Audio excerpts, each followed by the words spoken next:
I come back again to a blanket statement, and I hope by the time that I leave in our short visit together, you will have had an idea not only of where I stand, but where I think our country needs to be headed. We have too much regulation in our society today, and the more it increases, the harder it is for small business and big business to operate, and increasingly we will drive our productivity overseas. Whether it's mandating that swine can't be in pens and have to be outside, to adding more inspectors at every turn.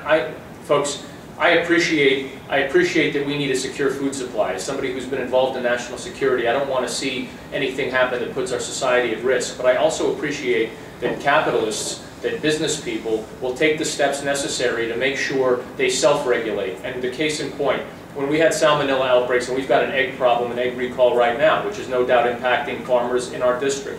When we had the peanut outbreak, there were different peanut producers that had choices in what they would do. Would they wait for more government regulation to come down, or would they proactively start creating more sterile production environments so that they could have a competitive advantage on their peers that weren't in fact doing that? I am a believer in markets. At the end of the day, if you are in agribusiness, you better be a believer in markets too. And if you are, you've got to feel like what's happening in Washington with increased regulation, increased taxes, whether it's estate taxes or otherwise, is not conducive to your prosperity. Not as a business and certainly not as individuals. Having said that, I have pets, I'm a humane person, but I also recognize that we're talking about food.